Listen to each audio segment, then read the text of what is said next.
माता ज्वाला देवी शक्ति के 51 शक्ति पीठों में से एक है। यह धूमा देवी का स्थान बताया जाता है। चिंतपूर्णी, नैना देवी, शाकंभरी शक्तिपीठ, विंध्यवासिनी शक्तिपीठ और वैष्णो देवी की ही भांति यह एक सिद्ध स्थान है। यहाँ पर भगवती सती की महाजीवा भगवान विष्णु जी के सुदर्शन चक्र से कटकर गिरी थी। मंदिर में भगवती के दर्शन 9 ज्योति रूपों में होते हैं, जिनके नाम क्रमशः महाकाली, महालक्ष्मी, महासरस्वती, हिंगलाज भवानी, विंध्यवासिनी, अन्नपूर्णा, चंडी देवी, अंजना देवी और अंबिका देवी है। उत्तर भारत की प्रसिद्ध 9 देवियों के दर्शन के दौरान चौथा दर्शन मां ज्वाला देवी का ही होता है।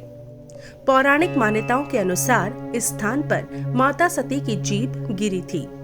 यहाँ माता ज्वाला के रूप में विराजमान है और भगवान शिव यहाँ उन्मत्त भैरव के रूप में स्थित है। इस मंदिर का चमत्कार यह है कि यहाँ कोई मूर्ति नहीं है, बल्कि पृथ्वी के गर्भ से निकल रही 9 ज्वालों की पूजा की जाती है।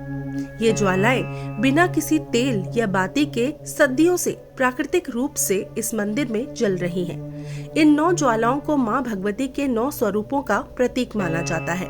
इनमें से सबसे बड़ी ज्वाला को ज्वाला माता कहा जाता है। बाकी 8 ज्वालाओं के रूप में मां अन्नपूर्णा, मां विंध्यवासिनी, मां चंडी देवी, मां महालक्ष्मी, मां हिंगलाज माता, देवी मां सरस्वती, मां अंबिका देवी और मां अंजी देवी इस मंदिर में विराजमान है। ज्वाला देवी की ज्वाला से संबंधित एक पौराणिक कथा भी है। कथा के अनुसार भक्त गोरखनाथ मां ज्वाला देवी के बहुत बड़े भक्त थे और हमेशा भक्ति में लीन रहते थे। एक बार भूख लगने पर गोरखनाथ ने मां से कहा कि मां, आप पानी गर्म करके रखें, तब तक मैं भिक्षा मांग कर आता हूँ। जब गोरखनाथ भिक्षा लेने गए तो वापस लौटकर नहीं आए। मान्यता है कि यह वही ज्वाला है जो मां ने जलाई थी और कुछ ही दूरी पर बने कुंड के पानी से भाप निकलती प्रतीत होती है। इस कुंड को गोरखनाथ की डिब्बी भी कहा जाता है। मान्यता है कि कलयुग में अंत में गोरखनाथ मंदिर वापस लौट कर आएंगे और तब तक ज्वाला जलती रहेगी। मां ज्वाला देवी मंदिर का निर्माण सबसे पहले राजा भूमि चंद ने करवाया था। इसके बाद महाराजा रणजीत सिंह और राजा संसार चंद ने 1835 में इस मंदिर का पुनर्निर्माण करवाया था।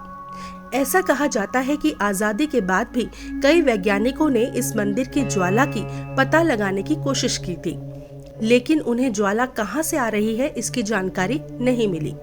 ऐसे में ज्वाला का रहस्य आज भी ज्यों का त्यों बना हुआ है। भूगर्भ वैज्ञानिकों ने मंदिर में जल रही ज्वालाओं के राज को जानने की कोशिश की, लेकिन विफल हुए।